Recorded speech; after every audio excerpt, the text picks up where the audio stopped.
আমি আরিফ বিন হাবিব, আমি কিভাবে হাদিস দুনিয়াতে টিকায় রাখবে আল্লাহ দেখেন। আমি এই শেষ হাদিস পড়ছি আমার উস্তাদ আল্লামা আবু জাফর আল কাসিমির কাছে। আমার উস্তাদ এই হাদিস পড়ছে ওনার উস্তাদ শাহ আনজার শাহ কাশ্মীরি রহমতুল্লাহ আলাইহির কাছে। উনি এই হাদিস ওনার উস্তাদের কাছে পড়ছে সৈয়দ হুসাইন আহমদ মাদানী রহমতুল্লাহ আলাইহির কাছে। উনি এই হাদিস ওনার উস্তাদের কাছে পড়েছেন। ওনার উস্তাদ শেখুল হিন্দ মাহমুদ হাসান দেওবন্দি রহমতুল্লাহ আলাইহির কাছে। উনি এই হাদিস ওনার উস্তাদের কাছে পড়েছেন হুজ্জাতুল ইসলাম কাসেম নানুতুবি রহমতুল্লাহ আলাইহির কাছে।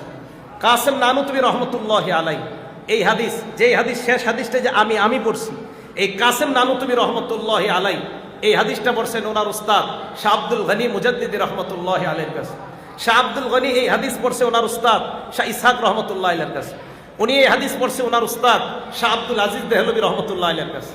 উনি পড়ছে ওনার উস্তাদ শাহ ওলিউল্লাহ মুহাদ্দিস দেহলভী রহমতুল্লাহ আলাইহির কাছে। শাহ ওলিউল্লাহ মুহাদ্দিস দেহলভী রহমতুল্লাহ আলাই এমন ব্যক্তিত্ব, যে ব্যক্তিত্ব ছাড়া এই উপমহাদেশে হাদিসের কল্পনা করা যায় না। আজকে একদল কয় উলামায়ে কেরামের অবদান নাই।